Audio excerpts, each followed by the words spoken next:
दानवीर गोस्वामी महाराज की जय।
देवावुचुः तं एतद्विभो वेद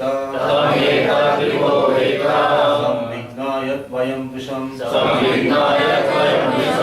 हि अव्यक्तं भगवतः कालेन स्पृष्टवर्त्मनः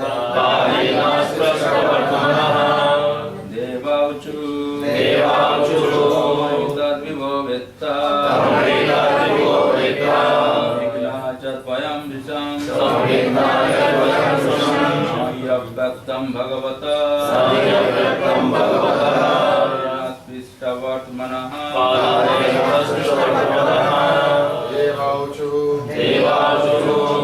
तद्विभो वेत्ता विज्ञाय त्वयं वृषं नहि अव्यक्तं भगवतः कालेन पृष्ठवर्तमनः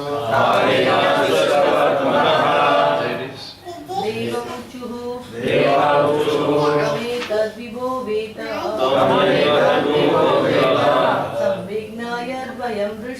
संविज्ञाय द्वयं वृषं नानि अव्यक्तं भगवतः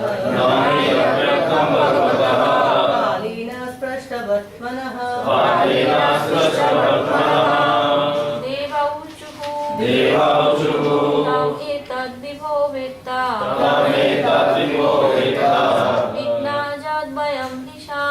विज्ञायाद्वयं दिशां नहि अव्यक्तं भगवतः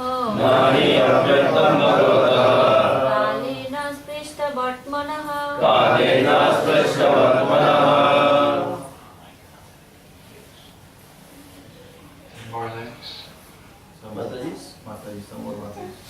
देवाऊचुः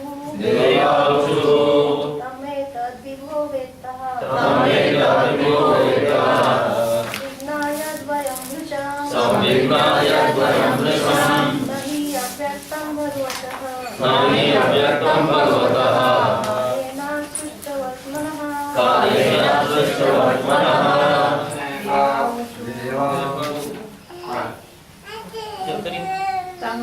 तं एतद्विभो वृत्तः संविज्ञाय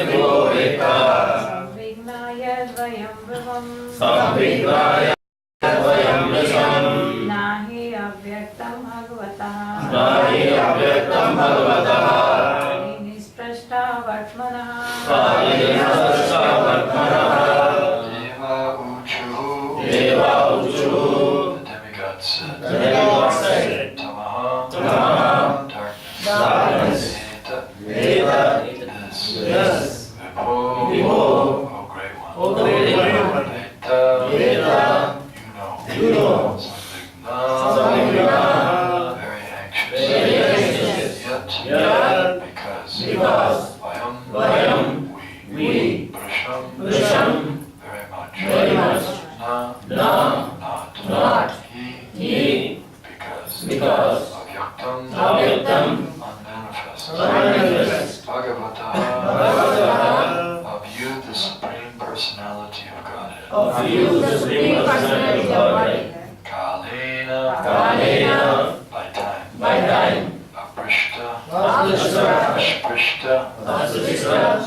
Whose way? Translation: the fortunate demigod said, "O great one, just see this darkness, which you know very well, and which is causing us anxieties. Because the influence of time cannot touch you, there is nothing unmanifest before you." Report.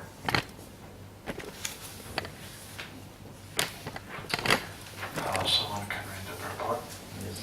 Brahma is addressed herein as Vibhu, and as the personality of Godhead. He is Supreme Personality Godhead's incarnation of mode of passion in the material world. He is non-different in the representative sense from the Supreme Personality Godhead, and therefore the influence of time cannot affect him. The influence of time, which manifests as past, present and future, cannot touch higher personalities like Brahma and other demigods. Sometimes demigods and great sages who have attained such perfection are called Trikalagena.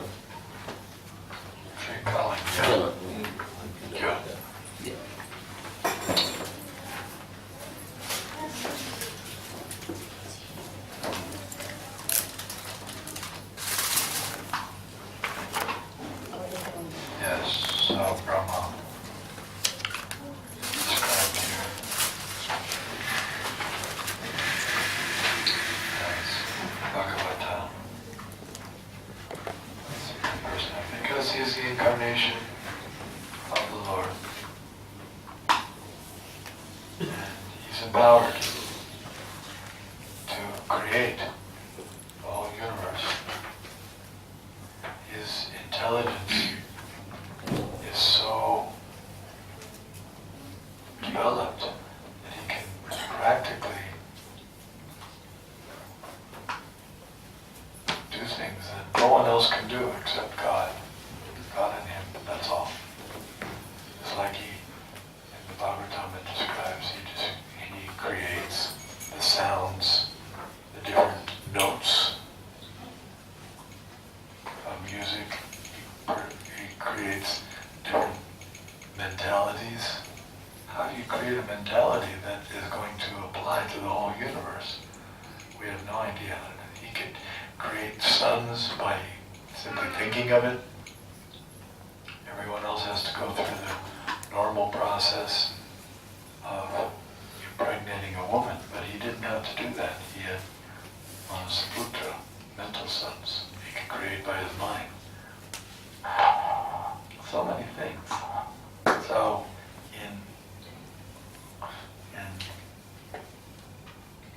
in his capacity as the Guna Avatar, he's as empowered as the Lord is. In fact, sometimes when there's no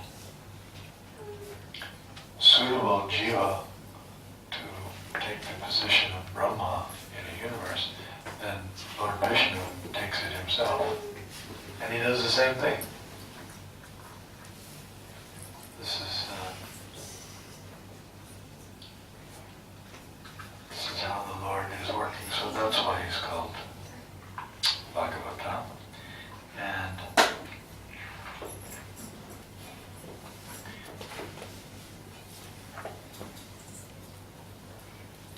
the influence of time cannot touch you. So the influence of time cannot touch someone who's on the spiritual platform from Bhuta Prasanatma. He's not affected by past, present, and future. Generally, everyone in this world, material world, because they have material bodies, they're affected by time. Time affects everything material. Time is another manifestation of the material nature. When you say Kala, you could also say this is Prakriti because it's the same. And nature is working under this principle of time. At a certain time, the body is born, then it grows, then it sustains for some time, then reproduction, then dwindling, and finally death, and then again rebirth. This is the 6 changes of a body. And these 6 changes apply to, like the universe also. The universe has a beginning. The Lord of the universe, the soul of the universe, is Vishnu. In his capacity as Mahavishnu or Garbhodakashay Vishnu or Shirodakashay Vishnu. He's called Vishvatma. He's the soul of the universe.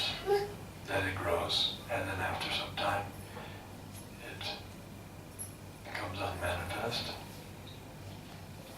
And the Lord leaves it, and then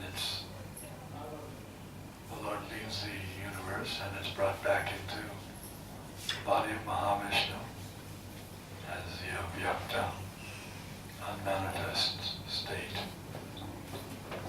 The whole Mahatattva.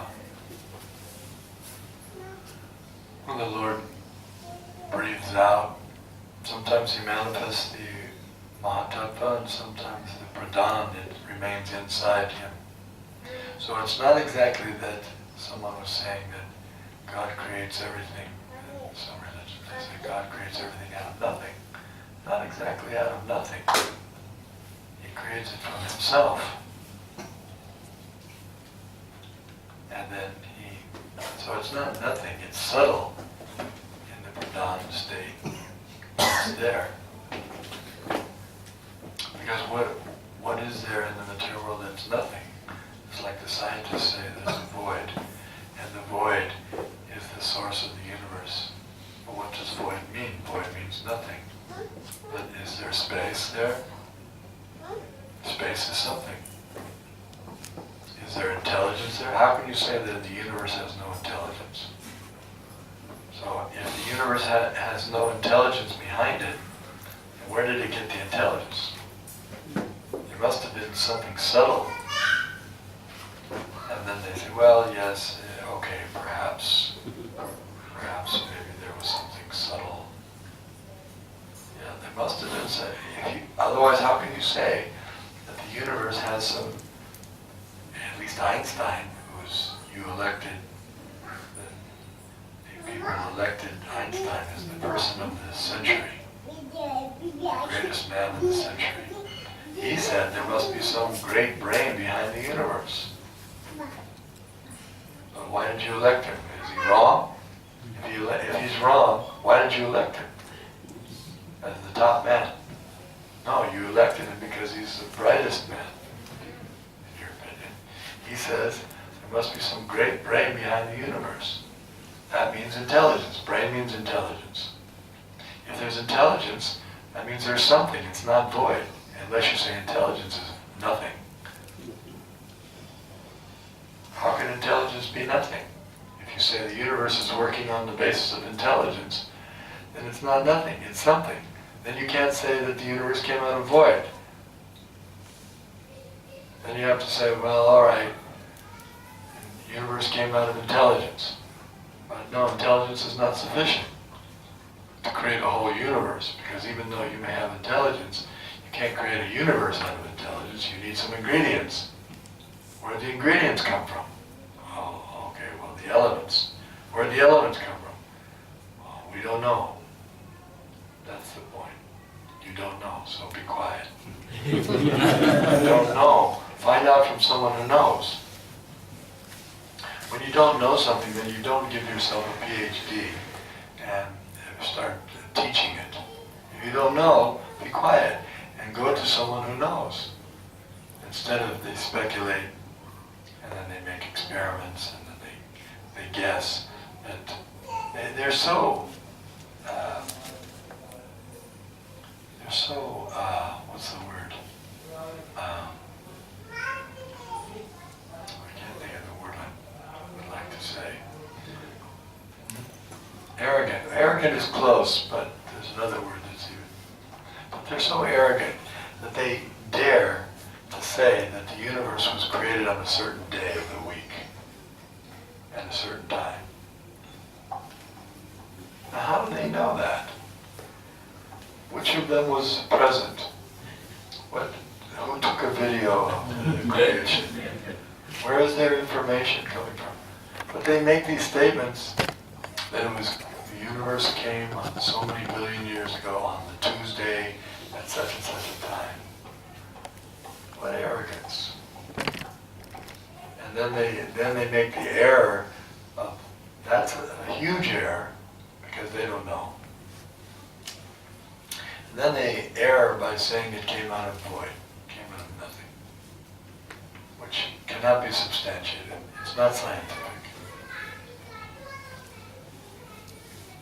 But we have to learn about things beyond our experience from those who are in a higher position. In other words, it's not beyond everyone's experience. They will say, well, no one knows. You're saying no one knows. How do you know no one knows? Well, no one I know knows. But is there somebody that you don't know? Like Brahma. Brahma knows. And what about Vishnu? The 4 C verses of the Bhagavatam describe that before the creation, Narayan existed. Even Shankaracharya said, Narayana Paro Vyakta. Before the universe was manifest, Narayan existed. And during the manifestation, Narayan exists. And after the universe is wound up, then he continues to exist. He's compared to a spider. A spider creates its web from inside. It comes out of the mouth of the spider, creates a web. And then he sits on the web. He's sitting on the web and he works. And then at a certain time, he brings the web back inside. The web is gone, but still the spider's there. So Narayana is compared to the spider, like that. Everything comes from him. Janma Jasya Yataha. Janma Jasya Yatam Vayan. Itatas Charte Subhiga Surateni Brahmanida Yadikave Muyanti Yatsudaya Tejo Varimradam Yata Minimayo Yatra Sri Sargom Risha Damna Svena Sada Nirastakukam Satyam Param Dhimai. Everything's coming from Narayan. He's that source of everything, all qualities. So it's not nothing that's the source, that's the origin. That's ridiculous. How can you say it's nothing? Why don't you say you don't know what it is? And the Vedas will tell you what it is. No, it's not it, it's a person. And how can it be a person? How can a person? Yes, because Krishna says in Bhagavad Gita, Bhumir Apavnalo Vayu Kamaro Vidiri Ahamkara Dhyame Vinnaprakriti. These are my 8 separated energies. So in other words, they're not conscious, but they come from me. Aham Sarvasya Prabhuvo Matak Sarva Bhavartate. Everything emanates from him, both material and spiritual, the living entities. Amahivangso Jiva Loke Jiva Bhutana. They're his parts and parcels, and the energy, the material energy, these are his separated energies. It's a science. It's not that no one understands it. It's understood by the Lord, of course, and all of his devotees, those who are educated by him, who are in the line of the disciplic succession. They also, just like those who study Einstein's theories, they learn what Einstein knew. Einstein revealed it, he wrote it, and therefore you can study it, and he taught it. So if you learn from someone, if you learn from Einstein directly, or someone who learned from Einstein, that's even better. Because then, just like we learn from Bhagavad Gita, we learn from Srimad Bhagavatam. We don't just read the verses. We take it, someone who learned from the Lord, and then his representative, and then his representative. It becomes more and more easy for us to understand, not more difficult. It becomes easier. Why? Because they've realized it. It becomes clearer. Someone says, well, I don't want to read the purports because I don't want, he's an ordinary person. No, he's not an ordinary person. He's not. In other words, the whole disciplic succession is based on the principle of this divine transmission of being connected through yoga with the Supreme. As long as there's a connection, and Krishna is saying, Tadvidhi Pranipatena Pariprashnena Sevaya Upadekshanti Te Jnanam Jnaninas Tattvadarshi. He says you have to learn from the Tattvadarshis, those who actually have realized this knowledge.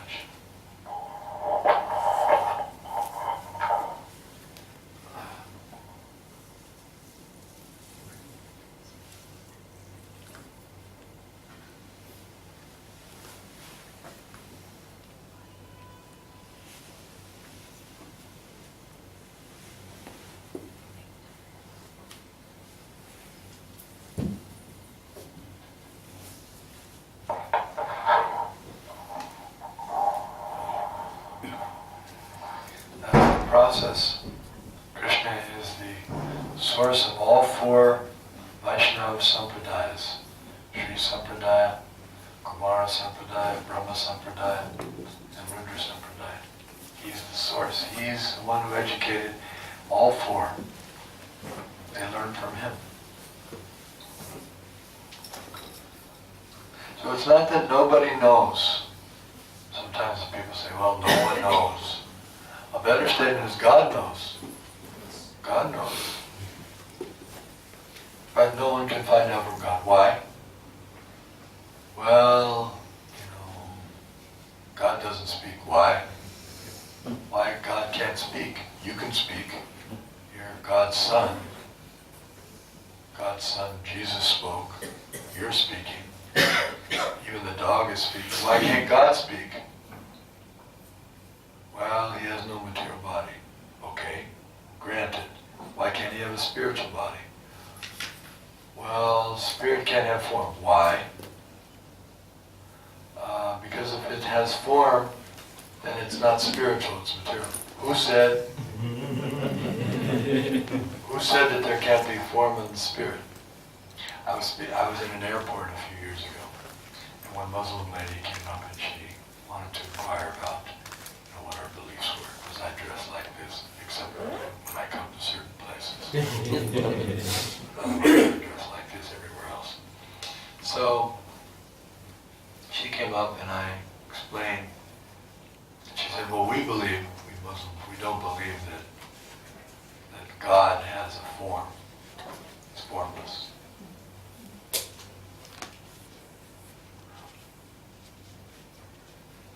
I said, but, so what is God made of? She said, light. I said, okay, light. I accept that. That's a good start. That you accept, so, but light is something. And light has form. Otherwise, how is it that we project light onto a screen and we get form? So many forms in light. There's colors. Yes, so all right, you say God is subtle. Subtle light.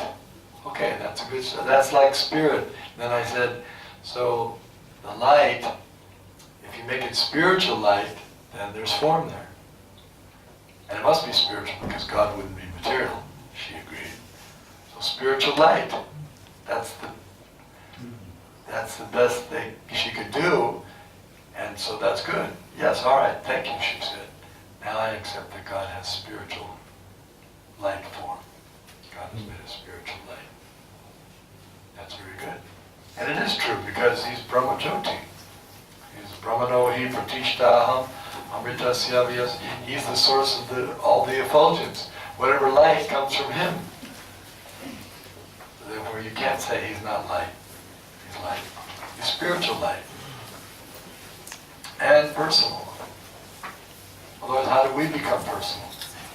Where do we get our personality? From a light? Who gets personality from a light bulb? No. He's personal. He's both personal and impersonal. He has both features. Vedanti tat tattva vidas tattvam yajganam advayam rameyati paramatmeti bhagavaniti shabdati.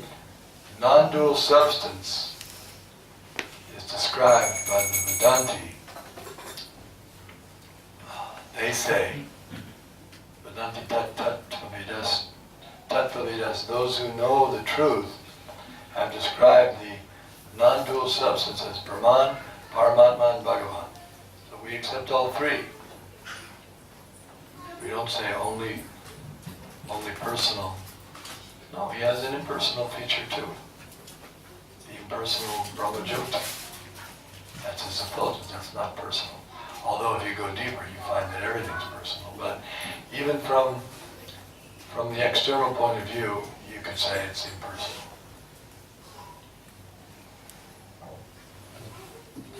It's not that no one knows. Someone knows, the Lord knows. Therefore we need to hear from the Lord. That's why Bhagavad Gita is so important, because the Supreme Lord is speaking about himself. He's revealing things that nobody else could know unless he spoke them. Bhagavad Gita, Song of God, such an important book. The Supreme Personality of God is personally speaking.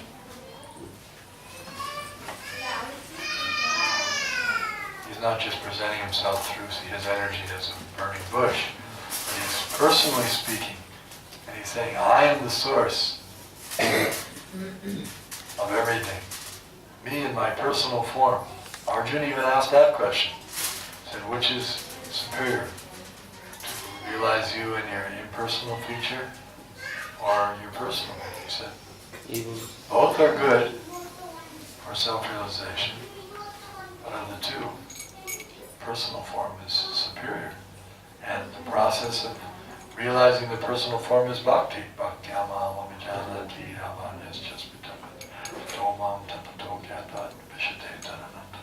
If you want to enter into my abode, then the process is bhakti, no other process.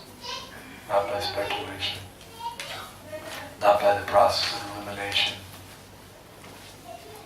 The impersonalists, they say, well, it can't be this. You can't have material form. You can't have form because form is... You're trying to speculate now. Who said God can't have form? Who said this form can't be spiritual? So speculation is not allowed. If you want to... Speculation is only allowed if you're willing to accept that you're going to get a limited realization. You get some realization. You can say what God isn't. God isn't material. He has no material form. Arupa. So they take the word arupa means he has no form. No, he has no material form.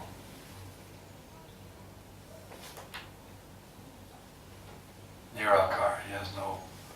That's acceptable. It's like if I ask you, what did your father look like? You say, well, he wasn't as big as a mountain. Okay. He wasn't as small as an atom. Okay. He wasn't black, and he wasn't white.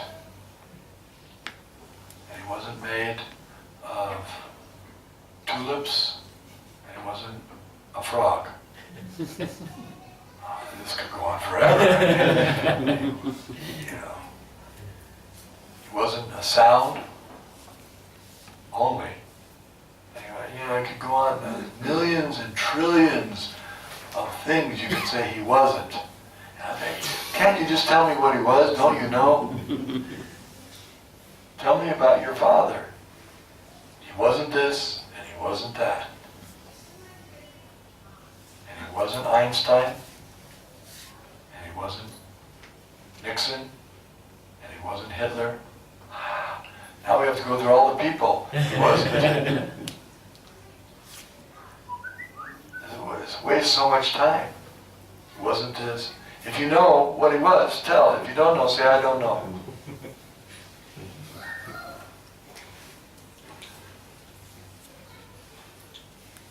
If someone asks you, where's your nose? You point, you don't say.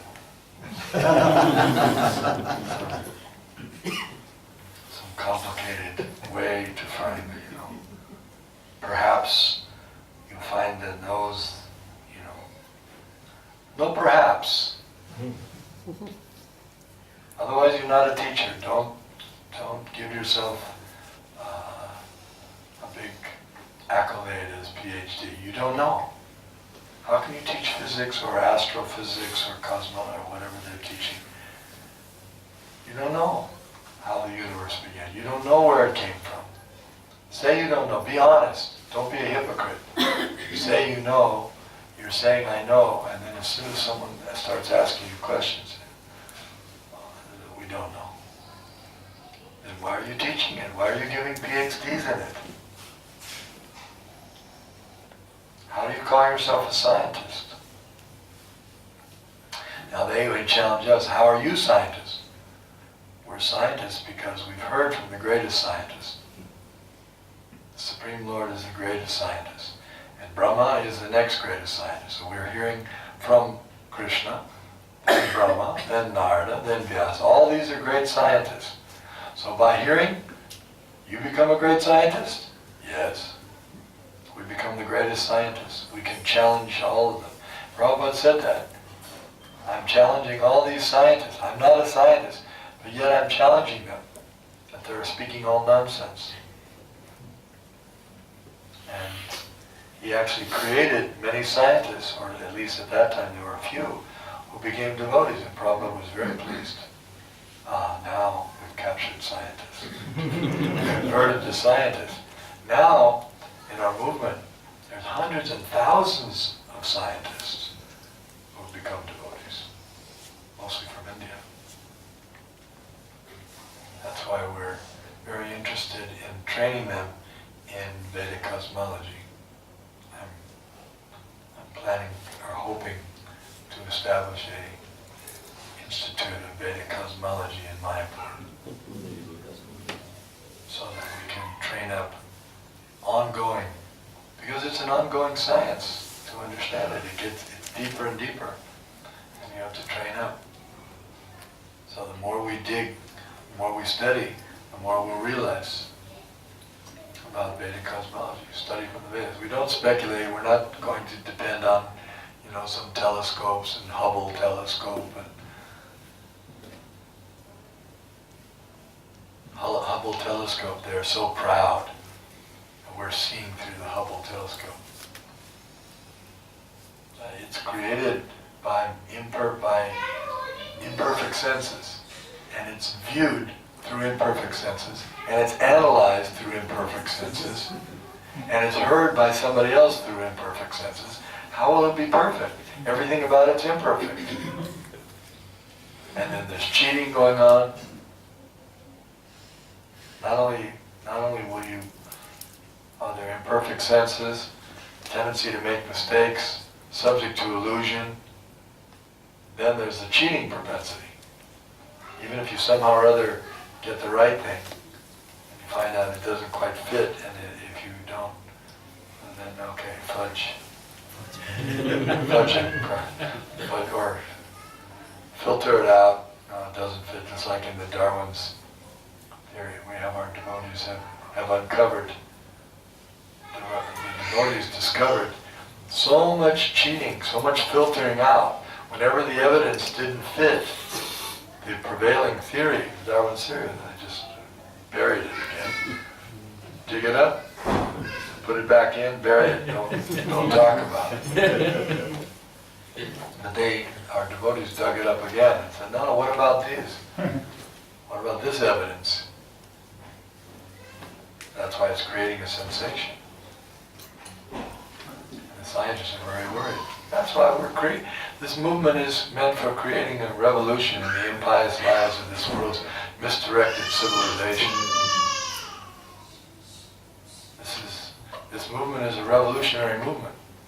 You didn't join a passive Vedanta society that just sit there and drink some tea and smoke cigarettes and speculate. It doesn't mean anything.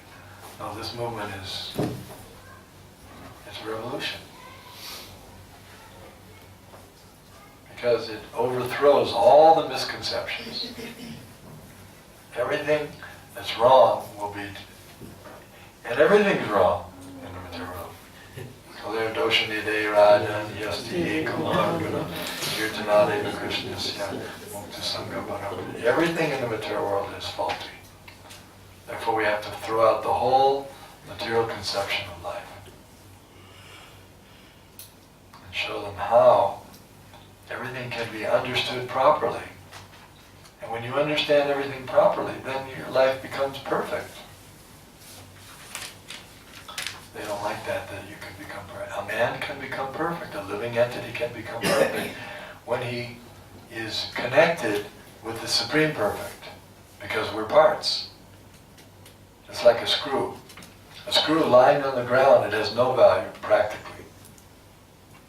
If you find a screw on the ground and you put it on eBay, who wants a screw? Price, they do an auction. How much will they pay? The highest bidder, 1 cent, okay, 2 cents. Who cares? But that screw, if it's missing and it's put in a big machine, and if it's the right screw, it's worth thousands of dollars, millions of dollars, because without it, the machine can't run. So the living entity, when he's properly connected in his position, in his own position, not someone else's position, he can't be anywhere. He has to be doing exactly what he's supposed to do. Well, how do I know what I'm supposed to do? No. The Guru tells you what you're supposed to do. Prabhu Datta Desh. The Guru gives you your orders. All right, here, this is your program. This is where you're supposed to be. You're supposed to fill this spot, and then you become valuable. And if you don't, you're useless. Shramayeva Kela. You try to screw a screw in where it doesn't belong. You say, well, what are you doing? You can't. It has no value. But if you put it in the right place, at the right time, then it's perfect. Then it becomes so valuable. Everyone is meant to be valuable. Everyone is meant to be perfect and glorious, but they have to be reconnected. That's the process of Bhakti Yoga. The process of Bhakti Yoga is reconnecting ourselves. And it's the only yoga process that works in the age of Kali. If you try to perform the other yoga, it's just a joke. They try to practice yoga, it's just a joke. And then they take money from that, as if they're teaching something real. No, you can't, because it's not meant for this age.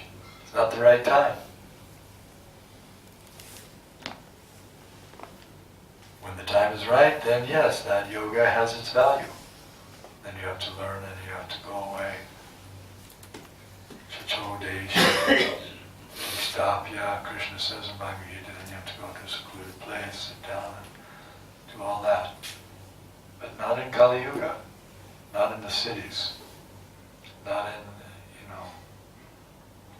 paying for some thing in the city, in the studio, and then afterwards drinking and smoking and having illicit sex and eating meat and doing everything.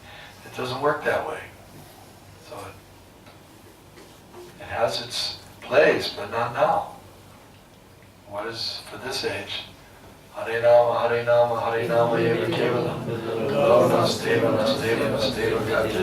In the age of Kali, there is no other way, no other way, no other way, but chanting the holy names of Krishna, of the Lord.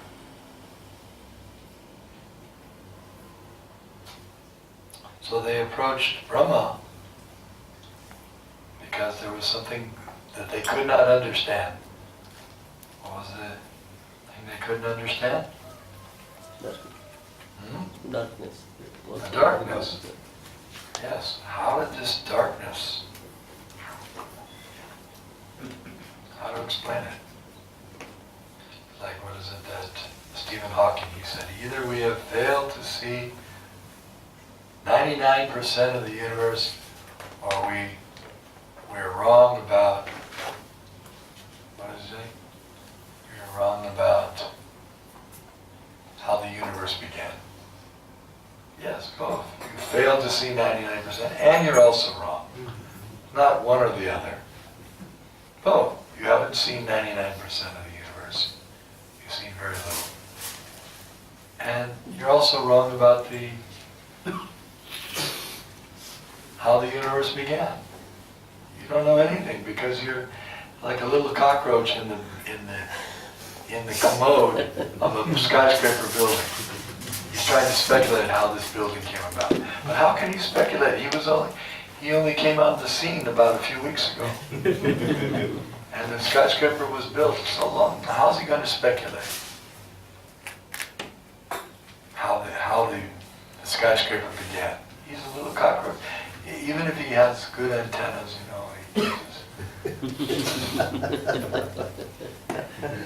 okay, that can tell him. He can get a little information for a few yards from his place. He can only understand what to speak of the top floor.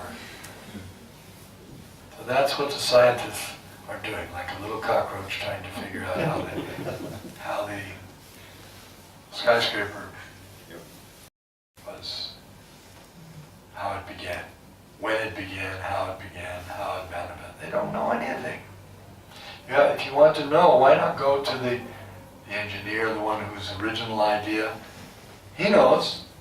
He had the idea. He said, yes, I was thinking that I wanted to build a skyscraper. Then I talked to a designer, and I told him what I wanted. Then he drew a picture. Then we got the engineers. Then we got the workers, and then one thing after another, contractor, and then it was built. He can tell you the whole story. That's the way to find out how the sky, not by asking a cockroach.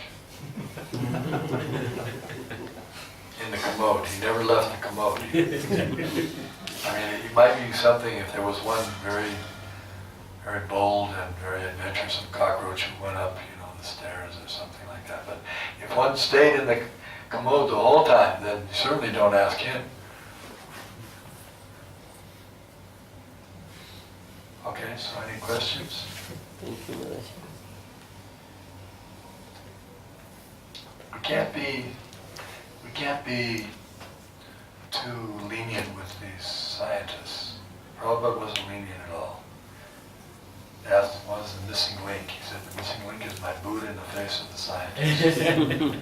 So you might say, well, that's strong words, yeah, but look what they're doing. They're misleading the whole world. There's no God. There's no God in control. What does Krishna say in Bhagavad Gita? A demoniac? A demoniac person. What does he say? 16th chapter. Yeah, there's no God in control. Anishvara. Jagat. No. Jagatanu Saisram Kames. Yes. That's Yeah. 16.3. No form. They say there's no God. By accident the word Everything comes. is happening by accident. By accident. That's demoniac. Krishna says this is demoniac. Specifically, he says. Everything is happening by sex. That's their philosophy. Man and woman come together and that creates life. No. This is demoniac, and that means that demons are running the universe. Or at least running this, not the whole universe, but they're running this world. That has to be corrected. And Krishna sometimes comes and kills the demons directly with his own Sudarshan chakra or other weapons. But in Kali Yuga, he doesn't kill them, but rather he delivers them. He's so merciful. He makes them into devotees. He doesn't kill them and give them liberation that way. He doesn't send them to hell. He gives them, therefore he's known Namo Mahabharanaya Krishna Prema Pradayate Krishnaya Krishna Chaitanya Namni Garanta Shiva. He's so magnanimous, he gives them love of Krishna, prema. Even though they're demons. All they have to do is chant or hear the chanting or take prasadam or somehow or other get in contact with Krishna consciousness. They'll get the mercy. Mercy is boundless. It's like a flood, a tsunami. When a tsunami comes, if you're at the beach on that day, you get it. Yes. The tsunami overfloods you. I didn't come down to get the tsunami. You didn't come, but you got the tsunami anyway. You weren't thinking you were going to get overflooded with the tsunami today. You had other plans, but the Lord is so merciful, He just creates a tsunami. Sankirtan movement is, that's what it is. Any question? Maharaj, we see that, as you said in the course of discussion, that we have Bhagavad Gita, Srimad Bhagavatam, so many things are there. There are people, they take the process, and sometimes while taking the process, they leave the process, and they again go back to the material, their own old things. Why does it happen, Maharaj? Why? Because it's not easy. It's not easy to give up.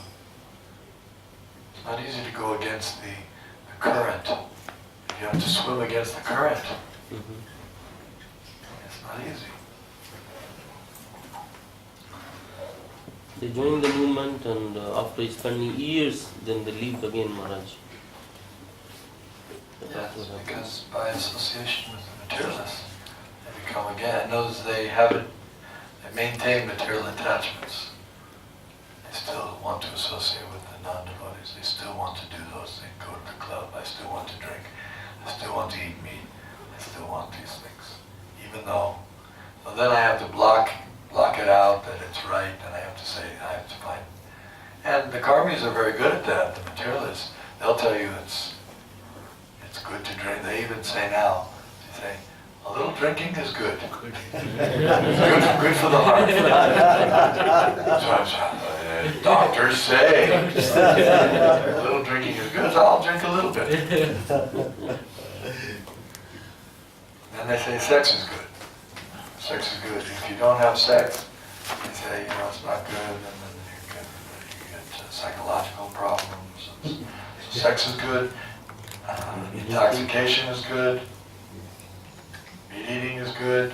Gives you good, protein. Good strong, muscles. You need to eat meat. And then, yeah, everything is good. Everything is good for her. That's what they want to hear. And renouncing sense gratification is bad. You become, then you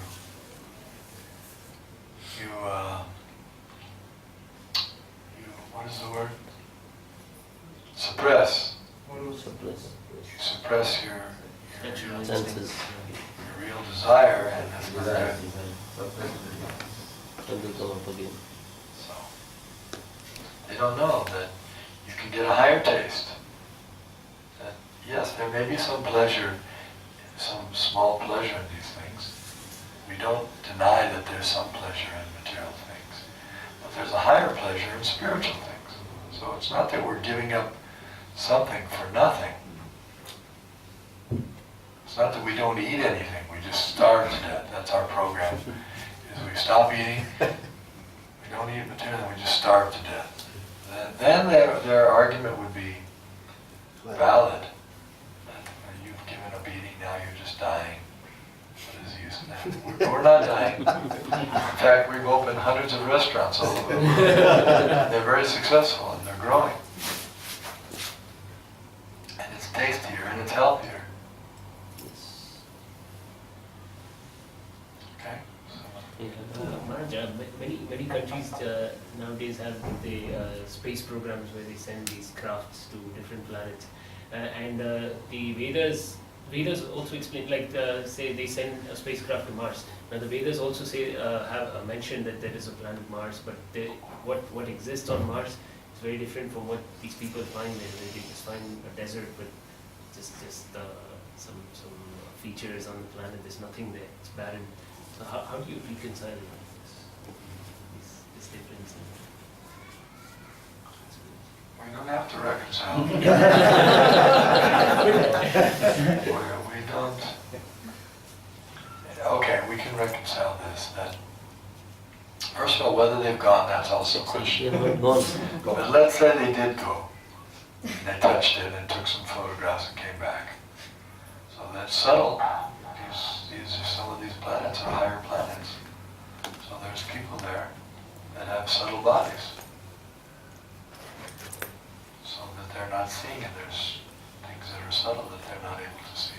Or even when you go to a country, say you come into a country, they say, okay, where's your passport? If you've got a passport, then they make you go through some doors and this and that. And then they may say, you don't have a visa, so go out. So then if someone says, did you go to the country? Yeah, I went there. Well, tell me about it. Well, it's just, you go through, there's a hallway, then you go through another hallway, and then you turn, and then you come through, and then you leave again. So what happened? Well, what happened was, he didn't get entrance. Well, he didn't have a visa. So therefore, they moved him around from one little... Photos. It looked just like, a room, a hallway. That's all he saw. But actually there's so much more in the country, but he didn't get entrance. So they don't get entrance. They're not allowed to see anything, so therefore, all right, you stay here. They have superior technology. They can, just like now they have, if someone has radar, so superior technology can baffle the whole radar. So you can't, everything's scrambled. You can't understand anything. So they have superior technology. They're not going to let some little earthlings come in and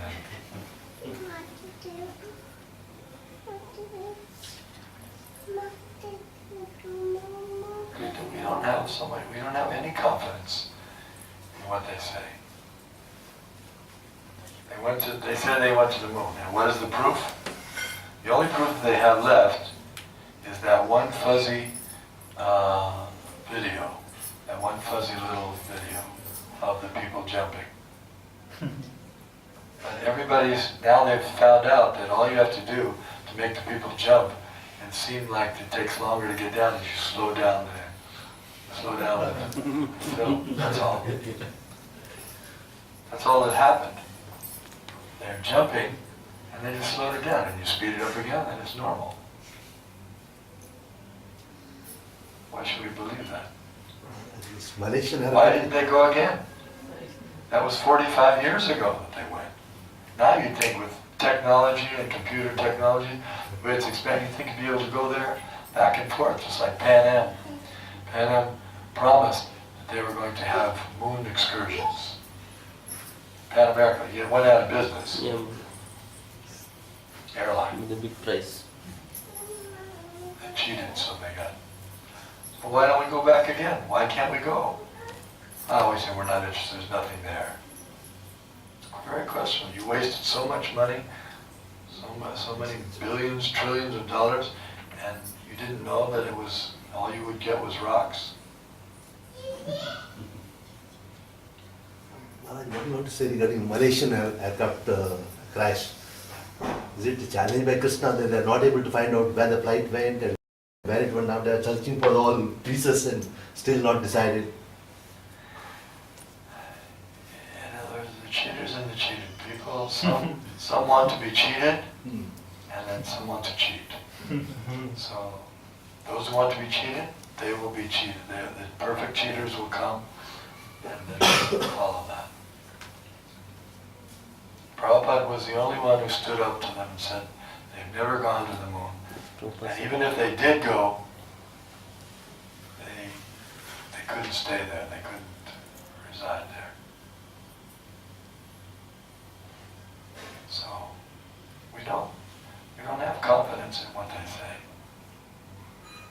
We can give them some credit for doing certain things. They made computers and they made a rocket ship that goes up. We don't know what happens after that, but what's the evidence? We just have to take their word for it. They bring back pictures. That's what I mean. And how many photographs do they have of the Earth from the moon? One. They have one that they use. If you look on the internet, you look up a picture of the Earth, there's only one. Not one. You think they can at least take, half a dozen. And they had to make sure it didn't have the clouds and when they took photos in that film, they had to make sure there was no stars because otherwise someone could check the star formation and find out whether it was the right time for the stars. Actually, no stars. So many problems. Anything else? A couple of years back, some scientists claimed that they found a soul particle in the nucleus of nuclear particles. The boson animation they were claiming. God particle. God particle. Big Bang. So they called it as boson, if I remember correctly, boson particles. Any Buffoon, I think. Boson, Boson, yeah. B-O-S. Buffoon. You know buffoon? Buffoon particle. Did they really find a soul particle inside the atom with Big Bang or were they again cheating that guy? How can they find the soul particle? How can they see the soul? With what instrument will they find if it's actually a soul and it's spiritual? How will they? Keshagra shatabhagasya shatada kalpitasya. 1/10,000th the size of the tip of the hair. What instrument will be able to see? It's not visible to the naked eye, or even to the instruments that you create, because it's spiritual. How will they see something spiritual with material instruments? If you want to see the spirit, then you have to have spiritual vision. And the spiritual vision is only given to those who will not misuse it. You have to get a license. Just like if you want to use a gun, you have to get a license from the government. So similarly, if you want to be able to use this higher technology, then you have to get it from the supreme source of all this higher technology. And he reveals to you, and you'll see everything properly. But we don't.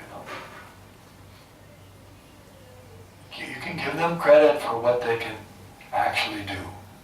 They can make a camera, they can make an automobile, they can make a computer. Okay, you give them credit for that. But when it comes to things like beyond, how the universe began, and whether there's God or not, then we have to, just like a child. If you ask the child, so how much is 2 plus 2? And they say, 4. Okay, very good. And then they start speaking some nonsense.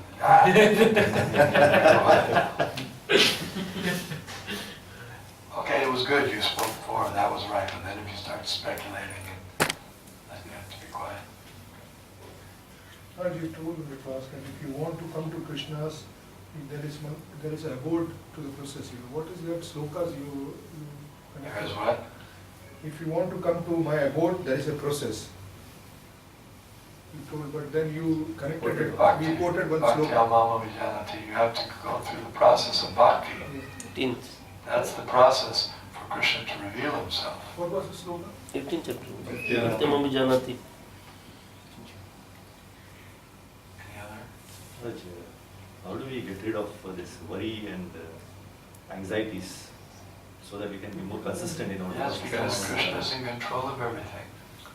And nothing's going on outside of his control. In other words, we're thinking that we're doing everything. We're the doers. Prakrite kriyanane gunai karma sarvasa ahankara vibhudhatma kartamiti manjate. I'm thinking I'm the doer, and I'm thinking I'm controlling it, but actually I'm not.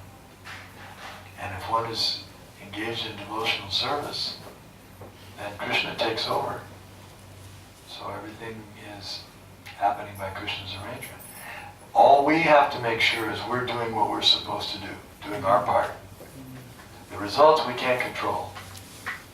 It's like if I drive properly, according to the proper driving method, I follow the speed limit, I follow. Okay, that much I can do. As far as the results, I still may be killed. Somebody may come across the road and smash into me, or my steering wheel may stop working. That I can't control, so don't worry. At least if I do my duty properly, then the results, I leave it to Krishna. I have a child, I want to have a child, Garbhadang Samskara, okay. Now, I'm worried I'm going to get a demon. No. You do the Garbhadang Samskara, you perform, you raise the child, you train them properly in Krishna. That's it. You leave the rest up to Krishna. You don't have to worry unnecessarily. I do my duty as best I can, and then the rest is up to Krishna. 147. And you stop worrying, That's all. Because who can say I'm not going to die? I'm going to make sure I don't die. Then you can worry about everything. Okay, what if the brakes go out? What if the wheel doesn't turn? What if this and that?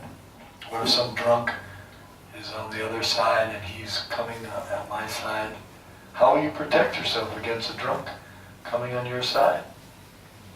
It would be a big project. You're going to have to make sure, okay, you have to station all your friends and relatives on the other side and make sure to check out who's driving, and then if you start doing that, then the government will say, what are you doing? You have no right to but I want to make sure that my other friend, he's driving and he's afraid that some drunk is going to...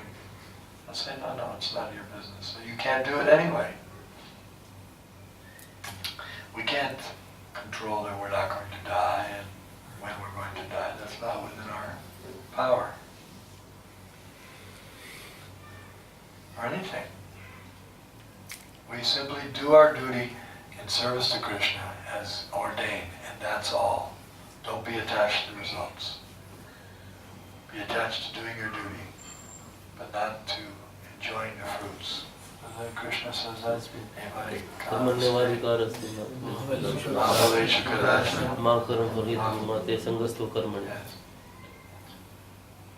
You're entitled to perform your service, your duty, but you're not entitled to enjoy the results. Don't be attached to not doing your duty. Do your duty, and the results, leave them in Krishna's hand. Just like if someone is a cashier in a bank. So many people come and they start taking their money out. So you start worrying, what's going to happen? If so much money keeps going out, no, that's not your problem. That's the bank's, let the bank take care of that. You just give out the money. Don't be attached to the results. And then when money comes in, don't think, well now, so much came in today, I can take a little.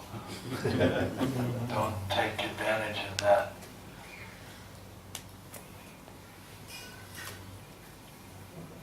How to fix our mind in Krishna? The best way is by chanting. Because the chanting is sound vibration, it pulls the mind away from, just like if there's a loud sound, a thunder sound, it takes our mind away from everything else. So the chanting is good. But there's other ways too. Savayamana Krishna Padanavan. We have the deity form. Fix your mind on the deity form. Fix your mind on the sound of his name. Fix your mind on his instructions or his pastimes. We have so many now. You've seen this Little Krishna DVD series. Very nice way to fix the mind of Krishna. We have his pastimes. We have Bhagavatam. Now we have a presentation of that. Doing his service, carrying out his mission, preaching Krishna's words. That's also fixing the mind of Krishna. So many ways. Thank you. Maharaj, when we try to invite some of the people who are not regular, who don't come to the program, and their argument is, when you come to the program, you see you have to stop this, and then after stopping all this, still you have diseases. It's not that you are disease-free, and still you have suffering. So how do we explain them that no, these are all still coming to a program is a benefit to them? Well, the first thing is to understand that you have to teach them they're not this body. Because they're thinking I have diseases, they're thinking I'm the body. Now the first step, first instruction Krishna gives in Bhagavad Gita is you're not this body. So just try to keep explaining that to them. That you're not this body. You're a spirit soul, you're something other than this body. And you're something that doesn't become diseased. Soul. You have to explain the soul. Before we go on to higher things, let's understand that point.